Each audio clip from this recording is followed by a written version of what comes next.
Car ఒకసారి కొన్నామంటే minimum 4 years అయితే మనం పెట్టుకుంటాం కదా! మెజారిటీ ఆఫ్ ద పీపుల్ గురించి నేను మాట్లాడుతున్నాను. సో, ఇప్పుడు షోరూమ్‌కెళ్ళాను. షోరూమ్ అతను సార్ ఫ్యూచర్ అంతా ఈవీనే సార్ అది కొనాలి అంటాడు. నెక్స్ట్ ఫ్రెండ్ ఏమంటాడు? బ్యాటరీ ఇష్యూస్ వస్తాయి ఈవీ కొంటే ప్రాబ్లమ్ అంటాడు. నెక్స్ట్ యూట్యూబ్ ఏంటి హైబ్రిడ్ సజెస్ట్ చేస్తుంది అంటాడు. సో, కన్‌ఫ్యూజన్ కదా! సో, ఇప్పుడు ఏది కొంటే మనకు మంచిది అని క్లారిటీగా తెలుసుకుందాం. అంటే నా మీనింగ్ ఏంటి? మనం కంపేర్ చేద్దాం. ఈవీని, ఐస్ వెహికల్స్‌ని, హైబ్రిడ్‌ని కంపేర్ చేసి ఏది కొంటే మనకు మంచిది అనే వాటిల గురించి ఈరోజు వీడియోలో చూద్దాం. మనం అన్ని కార్లు కంపేర్ చేసి బెస్ట్ కార్ ఏంటి అనే కాన్సెప్ట్‌కి వెళ్ళేదానికంటే మన నీడ్స్‌కి ఏది బెస్ట్ కారు అని చూస్తే బావుంటుంది అనేది నా ఉద్దేశ్యం. మనం ఈ వీడియోలో ఈవీ కార్స్‌ని, ఐస్ కార్స్‌ని, హైబ్రిడ్ కార్స్‌ని ఈ 5 పారామీటర్స్‌ను యూజ్ చేసి కంపేర్ చేద్దాం. ఈ 5 పారామీటర్స్‌లో మీకు ఏ పారామీటర్ కావాలి అనే దాన్ని బట్టి మీరు చూస్ చేసుకోవచ్చు. ఈ 5 పారామీటర్స్ ఏంటంటే convenience, performance, reliability, running cost, peace of mind.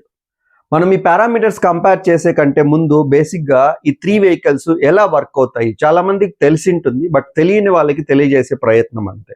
EV vehicle ఎలా వర్క్ అవుతుంది? పవర్ ఎళ్లి బ్యాటరీలో స్టోర్ అవుతుంది. బ్యాటరీ ఏం చేస్తుంది? ఎలక్ట్రిక్ మోటార్‌కి ఈ పవర్‌ని పంపిస్తుంది. ఎలక్ట్రిక్ మోటార్ ఏం చేస్తుంది? వీల్స్‌ని మూవ్ చేస్తుంది. సో, కార్ మూవ్ అవుతుంది. సో, దీంట్లో మనకి ఇంజిన్ ఉండదు. పెట్రోల్, డీజిల్ అవసరం లేదు. గేర్ బాక్స్ ఉండదు. దీనివల్ల ఏమవుతుందంటే స్మూత్ డ్రైవింగ్ ఉంటుంది. అందుకే అందరూ అంటుంటారు కదా, దీంట్లో ఇన్స్టెంట్ టార్క్ ఉంటుంది. చాలా స్మూత్ గా వెళ్తుంటుంది. లో మెయింటెనెన్స్. ఐస్ వెహికల్స్ ఎలా వర్క్ అవుతాయి? పెట్రోల్, డీజిల్ తో వర్క్ అవుతాయి. దీంట్లో బ్యాటరీ అయితే ఏముండదు.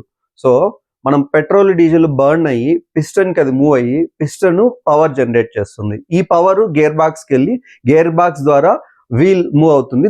దాంతో కార్ మూవ్ అవుతుంది. హైబ్రిడ్ వెహికల్స్ ఎలా వర్క్ అవుతాయి? మనకి 3 ఉంటాయి. అంటే ఏంటి? ఇంజిన్ ఉంటుంది, బ్యాటరీ ఉంటుంది, ఎలక్ట్రిక్ మోటార్ 3 ఉంటాయి. మనం హైబ్రిడ్ అని మాట్లాడుతున్నాం కదా, అంటే డీజిల్ ఆర్ పెట్రోల్ కంపల్సరీ వీటికి కావాలి. నెక్స్ట్ ఏంటంటే మనకి బ్యాటరీ కూడా ఉంటుంది. అంటే పవర్ కూడా దీంట్లో స్టోర్ అవుతుంటుంది. సో, మనం ట్రాఫిక్లో వెళ్ళేటప్పుడు బ్యాటరీ యూజ్ అవుతుంది. లేదా హైవేస్లో ఎలా వెళ్తున్నాము అంటే ఫాస్ట్గా వెళ్తున్నామంటే అప్పుడు మాత్రం మనకి పెట్రోల్ ఇంజిన్ కావాల్సి వస్తుంది అనమాట. సో, 2 మోడ్స్‌లోనే ఇది ఆపరేట్ అవుతుంటుంది. సో, మనకి ట్రాఫిక్‌లో మనకి స్మూత్‌గా అయితే హైబ్రిడ్ వెహికల్స్‌లో ఉంటుంది. హైబ్రిడ్ వెహికల్స్ మన ఇండియాలో చాలా తక్కువ ఉన్నాయి. మోస్ట్‌లీ హోండా, టయోటా వాళ్ళు వస్తాయి. మనకి మారుతి సుజుకీలో మాత్రం మనకు ఉండేది గ్రాండ్ విటారా అయితే హైబ్రిడ్ వెహికల్. టయోటాలో హైరైడర్ అనేది హైబ్రిడ్ వెహికల్. ఇప్పుడు కన్వీనియన్స్ పారామీటర్ గురించి మాట్లాడుకుందాం. ఫస్ట్ కన్వీనియన్స్‌లో అంటే సౌకర్యంలో ఈవీ వెహికల్స్ గురించి మాట్లాడదాం. ఈవీ వెహికల్స్ ఏంటి? సూపర్ కన్వీనియంట్ ఎప్పుడు? సిటీలో వెళ్ళేటప్పుడు. ఒక పెడల్‌తోనే వెళ్తూ ఉంటుంది. చాలా స్మూత్‌గా ఉంటుంది. ఏమి ఇబ్బంది లేదు, ప్రాబ్లమ్ లేదు. గేర్లు మార్చాల్సిన పని లేదు, ఏమీ లేదు.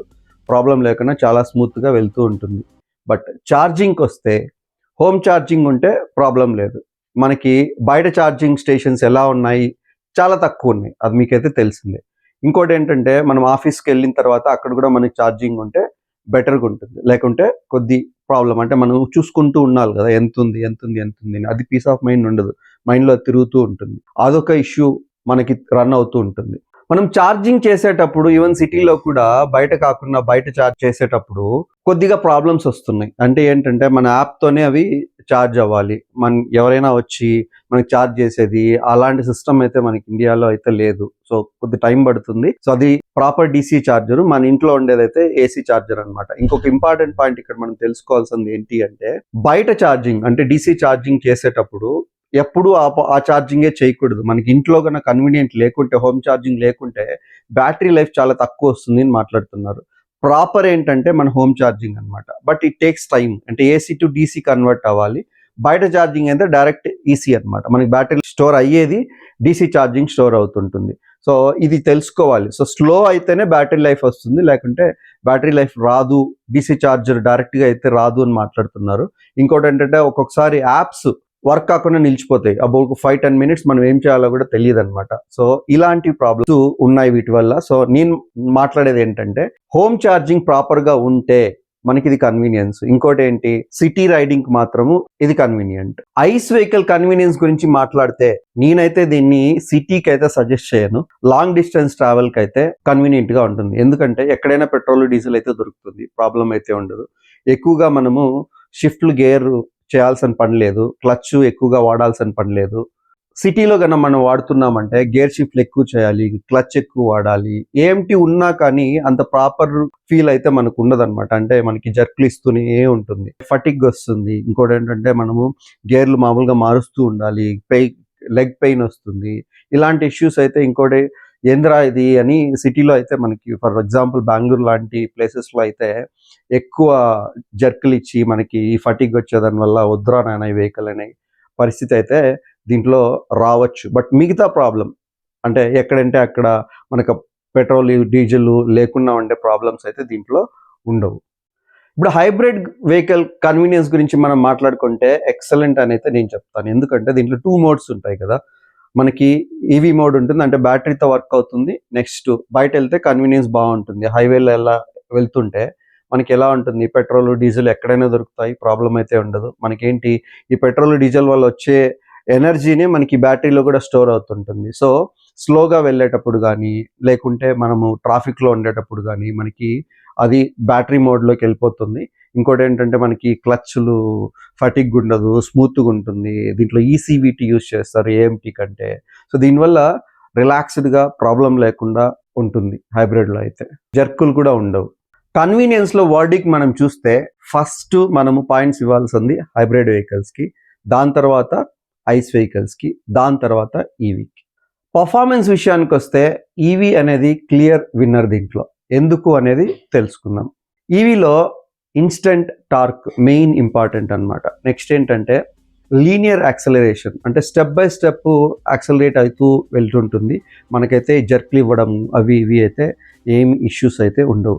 ల్యాగ్ అనేది కూడా దీంట్లో ఉండదు. కాబట్టి ఈవీస్ పర్ఫార్మెన్స్ ఓరియంటెడ్ అని నేను క్లియర్గా చెప్పగలను. మరొక ఇంపార్టెంట్ పాయింట్ ఏంటంటే దీంట్లో గేర్లు ఉండవని మనకందరికీ తెలిసిందే. So without gears EVs work అవుతాయి. సో ఆ ప్రాబ్లం అయితే ఉండదు. గేర్లు మార్చుకోవాలి, క్లచ్ వాడాలి, ఈ ఇష్యూస్ అయితే ఏమీ దీంట్లో ఉండవు. ఇప్పుడు ఐస్ వెహికల్స్ పర్ఫార్మెన్స్ గురించి మాట్లాడితే నాయిస్ అయితే ఎక్కువ ఉంటుంది, వైబ్రేషన్స్ వస్తాయి, గేర్ షిఫ్ట్స్ కంపల్సరీ దీంట్లో ఉంటాయి.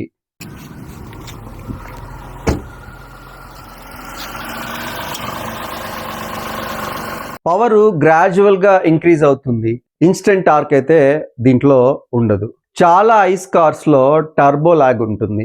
హైబ్రిడ్ పర్ఫార్మెన్స్ గురించి వస్తే దీంట్లో ఇంజిన్ మోటారు కోఆర్డినేషన్ తప్పకుండా దీంట్లో ఉండాలి. సో దీన్ని మైలేజ్ కోసమే తయారు చేసిన వెహికల్స్. స్మూత్గానే ఉంటుంది కానీ బట్ ఈవీ అంత ఫీల్ అయితే దీంట్లో రాదు. సో ఈ పారామీటర్స్ బట్టి చూస్తే పర్ఫార్మెన్స్లో క్లియర్ విన్నరు ఈవీ వెహికల్స్. ఇప్పుడు రిలయబిలిటీ అంటే ఏ కార్లని మనము నమ్మచ్చు అనే విషయానికి వస్తే ఫస్ట్ మనము ఐస్ కార్స్ గురించి మాట్లాడదాం. సో దీంట్లో ఏంటి 100 years నుంచి, అంటే మోర్ దాన్ 100 years నుంచి మనకి ఐస్ కార్స్ అయితే ఇండియన్ రోడ్స్లో అయితే తిరుగుతున్నాయి. కొత్తగా ఏదైనా ప్రాబ్లమ్స్ వచ్చి మనోళ్ళు మెకానికల్ కనుక్కోలేనంత ఇష్యూస్ అయితే దీంట్లో అయితే రావు.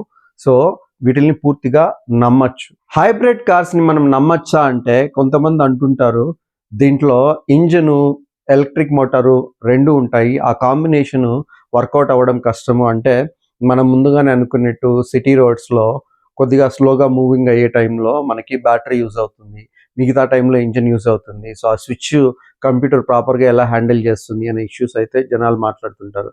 బట్ ఇవి ఫుల్లీ ఎవాల్వ్డ్ అని అయితే చెప్పగలం. ఎందుకంటే ఈ ఏ కంపెనీస్ నుంచి వస్తున్న హైబ్రిడ్ కార్స్, టయోటా నుంచి, హోండా నుంచి, వీటి నుంచి వస్తున్నాయి కదా, ఈ ఫుల్లీ ఎవాల్వ్డ్. ఆ కంపెనీని అయితే మనం ప్రాపర్గా ట్రస్ట్ చేయొచ్చు. అలాంటి ఇష్యూస్ అయితే ఈ హైబ్రిడ్ వెహికల్స్లో అయితే రావు. గ్రాండ్ విటారా తీసుకున్నా కూడా గ్రాండ్ విటారా టయోటా ఇంజన్నే యూస్ చేస్తుంది కాబట్టి ఈవెన్ ఆ ప్రాబ్లం కూడా గ్రాండ్ విటారాలో అయితే రాదు. ఈవీ రిలయబిలిటీ గురించి మాట్లాడితే దీంట్లో చాలా తక్కువ మూవింగ్ పార్ట్స్ ఉంటాయి కదా, పెద్దగా ఇష్యూస్ అయితే ఏం రావు, ఆ ప్రాబ్లమ్స్ అయితే ఉండవు అని అంటుంటారు. బట్ ఏంటంటే ఇవి ఎవాల్వ్ కాలేదు ఫుల్లీ. చాలా చిన్న చిన్న కంపెనీలు కూడా ఈవీ కార్స్ తయారు చేస్తున్నాయి. ఇంకోటి ఏంటంటే ఏదైనా ప్రాబ్లం వచ్చిందంటే టెక్నీషియన్స్ ఇప్పుడిప్పుడే వాళ్ళు తెలుసుకుంటున్నారు. అంత కరెక్ట్గా ఇది పిన్ పాయింట్ చేసి ఈ ప్రాబ్లమే అయ్యిండొచ్చు అనేది కొద్ది కష్టంగా మారుతుంది. ఇంకోటి ఏంటంటే సాఫ్ట్వేర్ గ్లిచెస్ అయితే చాలా వరకు ఉంటున్నాయి. సో టెక్నీషియన్స్ ఎవాల్వ్ కావాలి, ఈవెన్ సిస్టమ్ కూడా ఇంకా ఎవాల్వ్ కావాలి. బెంగళూరు బేస్డ్ స్టార్టప్ ప్రవేగ్ అనే కంపెనీ ఈ మధ్య 2 మోడల్స్ లాంచ్ చేసింది, వీరు, డెఫీ అనేది. ఇంకోటి బయట అవుట్ సైడ్ కంపెనీ విన్ఫాస్ట్ అనేది కూడా ఉన్నాయి. ఇవన్నీ ఫుల్లీ ఎవాల్వ్ కాలేదు. సో రిలయబిలిటీలో వర్డిక్ట్ అయితే హైబ్రిడ్ ఐస్ వెహికల్స్ని మనం నమ్మచ్చు. ఈవీ వెహికల్స్ ఇంకా అంతగా ఫుల్లీ ఎవాల్వ్ అయితే కాలేదు అనేది వర్డిక్ట్. ఇప్పుడు రన్నింగ్ కాస్ట్ విషయానికి వస్తే మనము కొన్ని అజంప్షన్స్ అనుకున్నాం. అంటే మంత్కి 1500 కిలోమీటర్లు ఈవీ కార్ కానీ, ఐస్ కార్ కానీ, హైబ్రిడ్ కార్ కానీ తిరుగుతుంది. Diesel cost 97 rupees per litre, petrol cost 112 రూపాయలు per litre, per unit power cost home charger అయితే 8 రూపీస్ అనుకుందాం. ఇలా అయితే పర్ కిలోమీటర్కి ఎంత పడుతుంది, ఈ మూడిట్లో మంత్కి ఎంత పడుతుందో క్యాలిక్యులేట్ చేద్దాం. సో ఈవీ రన్నింగ్ కాస్ట్కి వస్తే 9 కిలోమీటరు 1 కిలోవాట్ పర్ అవర్ కన్నా మనకు వస్తే అప్పుడు 0.9 రూపీసు 1 కిలోమీటర్కి వస్తుంది. అంటే మంత్కి 1300 రూపీస్ అవుతుంది, ఇయర్లీ 16,000 రూపీస్ అవుతుంది. ఒకవేళ మనం హోమ్ చార్జర్ కాకుండా బయట ఫాస్ట్ చార్జర్స్ కన్నా యూస్ చేస్తే, అంటే డీసీ చార్జర్స్ యూస్ చేస్తే వేరియేషన్స్ ఉంటాయి కాబట్టి, అది కాక బయట ఎక్కువ పర్ యూనిట్ కాస్ట్ ఉంటుంది కాబట్టి 2.5 రూపాయల నుంచి 3 రూపాయల వరకు పర్ కిలోమీటర్ కాస్ట్ పడచ్చు. హైబ్రిడ్ వెహికల్స్ రన్నింగ్ కాస్ట్కి వస్తే మనకి పర్ లీటర్కి 25 కిలోమీటర్లు వచ్చింది అనుకోండి. సో కిలోమీటర్కి అరౌండ్ 4.5 రూపీస్ అయితే పడుతుంది. మంత్కి అయితే 6,700 అవుతుంది. ఇయర్కి అయితే 80,000 రూపీస్ పడుతుంది. ఇప్పుడు ఐస్ వెహికల్స్లో పెట్రోల్, డీజిల్ రెండు వేరియంట్స్ చూద్దాము. ఫస్ట్ పెట్రోల్ చూస్తే మనకి జనరల్గా ఐస్ వెహికల్స్లో మైలేజ్ తక్కువ ఉంటుంది కాబట్టి ఒక 15 కిలోమీటర్స్ వస్తుంది పర్ లీటర్ అని అనుకుందాం. సో పర్ కిలోమీటర్కి మనకి 7.5 రూపీస్ అయితే పడుతుంది. మంత్లీ 11,200 రూపీస్ పడుతుంది, ఇయర్లీ 1.34 lakhs పడుతుంది. ఐస్లో డీజిల్ వేరియంట్ కాస్ట్ ఎంత పడుతుంది అని చూస్తే జనరల్గా డీజిల్లో మనకి ఎక్కువే ఉంటుంది కాబట్టి, అంటే మైలేజ్ ఎక్కువే ఉంటుంది కాబట్టి ఒక 17 కిలోమీటర్ పర్ లీటర్ వచ్చింది అనుకోండి, 5.7 రూపీస్ పర్ కిలోమీటర్ పడుతుంది. మంత్కి 8,200 రూపీస్ పడుతుంది, ఇయర్లీ అయితే 1.2 lakhs అవుతుంది. విన్నర్ రన్నింగ్ కాస్ట్లో ఫస్ట్ ఈవీ, తర్వాత హైబ్రిడ్, తర్వాత ICE cars. Last parameter peace of mind గురించి మనం మాట్లాడదాం. ఇవి మనకి ఇంట్లో ఛార్జింగ్ ఉంటే ప్రాబ్లం లేదు. ఒకవేళ బయట చేసుకోవాలనుకోండి, ఎక్కడుంది అని ఎత్తుక్కోవాలి. అదొకటి ఫైన్ చేస్తూ ఉండాలి యాప్స్లో ఎక్కడున్నాయని. అక్కడికి వెళ్ళిన తర్వాత మనము ఛార్జ్ పెట్టుకోవాలంటే మనకు పెట్రోల్గా కావాలి అనుకో, పెట్రోల్ డీజిల్ ఎవడోడో వచ్చి మనకి పెట్రోల్ డీజిల్ పోస్తాడు. ఇక్కడ అది కాదు, మనమే మొత్తం ఆపరేట్ చేసుకోవాలి. అది మామూలుగా బయట కంట్రీస్లో అయితే వాళ్ళకి అది మామూలే, మనకు ఇంకా అలాంటి మోడల్ అయితే మనము అలవాటు పడాలి. ఇంకోటి ఏంటంటే రేంజ్ యాంగ్జైటీ అనమాట. ఫర్ ఎగ్జాంపుల్ నేను ఇక్కడ నుంచి ఒక 180 కిలోమీటర్స్ ఉంది, మా ఊరు ఉంది, నేను వెళ్ళాలి. బట్ రేంజ్ అయితే 500 ఉంది. మనకెప్పుడు మనం అప్ అండ్ డౌన్ చేయాలి, నాకు అక్కడ ఛార్జింగ్ స్టేషన్ ఏం లేదు. రావాలి అంటే దాన్ని ఎప్పుడు చూసుకుంటూనే ఉంటాం, ఎంత ఉంది, ఏమైనా ప్రాబ్లం వద్దా. ఈవెన్ ఆఫీస్కి వెళ్ళి రావాలనుకో, ఈవెన్ ఆఫీస్లో ఛార్జర్ లేదనుకో, బై మిస్టేక్ ఆ రోజు వర్క్ కాలేదనుకో, ఇంకంతే. పోయేటప్పుడు చూసుకుంటూ రావాలి, వచ్చేటప్పుడు చూసుకుంటూ రావాలి. ఇలాంటి ప్రాబ్లమ్స్ అయితే చాలా ఉంటాయి. మనకి పీస్ ఆఫ్ మైండ్ ఉండాలి. ఐడియల్ సిచ్యువేషన్ ఏంటి, ఈవీ కార్సే యూస్ చేయాలి అంటే మనకి ఈవెన్ గవర్నమెంట్ కూడా సబ్సిడీలు అవి ఇవి ఇస్తుంది కదా, 30% కంపల్సరీ ఈవీ కార్సే ఉండాలి అని అనుకుంటున్నారు కదా 2030కి. బట్ అలా కావాలి అంటే మెయిన్ ఏం చేయాలి అంటే ప్రతి ఒక్క పెట్రోల్ పంప్స్లోనూ వాళ్ళకి యాక్చువల్గా ఆపర్చునిటీ. సో వాళ్ళు మనకి పెట్రోల్ పట్టినట్టు ఈవెన్ ఈ స్టేషన్స్ కూడా మెయింటైన్ చేయగలిగితే, ఎక్కడికి పోయినా కానీ మనకి ఇవైనా దొరకగలిగితే ఈ ప్రాబ్లమ్స్ అయితే రావు. వెరీ ఇంపార్టెంట్ పాయింట్ ఏంటంటే మన అన్ని అపార్ట్మెంట్లోనూ సరిపోయే ప్లగ్లు అయితే పెట్టిండరు మనకి ఈవీ ఛార్జ్ చేసుకునే దానికి. ఇంకోటి ఏంటంటే కెపాసిటీ పైన కూడా డిపెండ్ అయి ఉంటుంది అనమాట. ఆ కెపాసిటీ లేకుండా అంటే మళ్ళీ ఆ కెపాసిటీ పెంచుకోవాలి. చిన్న అపార్ట్మెంట్లో అయితే ఆ ఫెసిలిటీస్ ఉండవు. ఈవెన్ ఫెసిలిటీస్ ఉన్నా కానీ అన్ని కార్లు ఏదో 2 పాయింట్లు 3 పాయింట్లు కన్నా పెట్టింటే చాలా ఈవీ కార్స్ వచ్చాయనుకోండి, చాలా ప్రాబ్లమ్స్ అవుతాయి. అందరూ హోమ్ చార్జర్ పెట్టుకోలేదు, ఏదో ఇండిపెండెంట్ హౌస్ అయ్యి ఈవెన్ అపార్ట్మెంట్లో అయినా విల్లాలు అవి ఇవి అయితే చేసుకోగలరు. కానీ లేకంటే పెద్ద అపార్ట్మెంట్లు ఉంటే చేసుకోగలరు. కానీ చిన్న అపార్ట్మెంట్లు ఉండి మనకి చాలా ఫెసిలిటీస్ లేకుంటే మాత్రము ఈవీ ఛార్జింగ్ అయితే ప్రాబ్లం అవుతుంది. అదే మనము పీస్ ఆఫ్ మైండ్ విషయానికి వస్తే హైబ్రిడ్ వెహికల్స్లో, ఐస్ వెహికల్స్లోని ఎక్కడైనా పెట్రోల్ దొరుకుతుంది, ఆ ప్రాబ్లం అయితే ఉండదు. రేంజ్ యాంగ్జైటీ అయితే మనకు ఉండదు. నెక్స్ట్ రీసేల్ వాల్యూ కూడా ఐస్ వెహికల్స్కి ఎక్కువే ఉంటుంది. హైబ్రిడ్ వెహికల్స్ అంటే ఎలాగో టయోటా అవి ఇవి ఉన్నాయి కాబట్టి అది కూడా ఏం ప్రాబ్లం ఉండదు. బట్ రీసేల్ వాల్యూ ఈవీ వాటికైతే కొద్దిగా బ్యాటరీ లైఫ్ అవి ఇవి మాట్లాడుతుంటారు కదా, సో బ్యాటరీ లైఫ్ తక్కువ ఉంటుంది, వారంటీలు తక్కువ ఉంటాయి. ఆ తర్వాత యూజ్ అవుతాయో అవవో తెలియదు. ఇంకోటి ఏంటంటే ఇంకా మనం ఆ పీరియడ్కి కూడా రాలేదన్నమాట. అంటే వెరీ న్యూలో ఉన్నాం, అంటే 2-3 years అయితే అంతే కదా ఇవి వెహికల్స్ కాబట్టి ఇంకా మనకి రీసేల్ వాల్యూ ఉంటుందో లేదో కూడా మనకు తెలియదు. కాబట్టి ఈవీ వెహికల్స్ మనం పీస్ ఆఫ్ మైండ్ గురించి కొద్దిగా ఆలోచించాలి. బట్ విన్నర్స్ ఎవరు దీంట్లో అంటే హైబ్రిడ్, ఐస్ వెహికల్స్. సో నా పాయింట్ ఆఫ్ వ్యూలో ఫైనల్ స్కోర్ కార్డ్ అయితే చూద్దాం. కన్వీనియన్స్లో హైబ్రిడ్ ఐస్ కార్స్ విన్నర్స్, పర్ఫార్మెన్స్లో ఈవీ విన్నరు, రిలయబిలిటీలో hybrid ICE cars winner, running కాస్ట్లో ఈవీ హైబ్రిడ్, పీస్ ఆఫ్ మైండ్లో hybrid ICE cars winners. Daily ఒక 60 నుంచి 70 కిలోమీటర్ వరకు వెళ్తున్నాము, హోమ్ ఛార్జింగ్ ఫెసిలిటీ ఉంటుంది అంటే ఈవీకి వెళ్ళండి. స్ట్రెస్ ఫ్రీ ఓనర్షిప్ కావాలి, మిక్స్డ్ యూసేజ్ ఉంది అనుకుంటే, అంటే మనము సిటీలోనూ వెళ్తున్నాము, బయట హైవేలోనూ వెళ్తున్నాము అంటే హైబ్రిడ్కి వెళ్ళండి. నెక్స్ట్ బడ్జెట్ కార్ కావాలి, మనం రూరల్ ఏరియాలో హైవేస్లో ఎక్కువ వెళ్తున్నాము అంటే ఐస్ కార్స్కి వెళ్ళండి. ఈవీ కార్స్ కనుక కొన్నాం అనుకోండి, మనకి ఆ ఇంటీరియర్ కానీ ఆ స్పెషల్ ఎఫెక్ట్స్ అన్ని చాలా ఎక్కువగా బాగుంటాయి. కాబట్టి సిటీ రైడ్కి వెళ్ళాలి అనుకుంటే, ఓన్లీ సిటీకి యూస్ చేస్తున్నామంటే బెస్ట్ ఈవీ. సో ఆ తర్వాత హైవేస్కి వెళ్ళాలి అనుకుంటే ఇద్దరు ఐస్ కార్స్ కానీ మీ బడ్జెట్ బట్టి డిసైడ్ చేసుకోండి. సో ఈ ఇన్ఫర్మేషను మీకు యూస్ఫుల్ అవుతుంది అని నేను అనుకుంటున్నాను. మీరు కూడా యూస్ఫుల్ అయ్యింది అని అనుకుంటే please share, like and subscribe.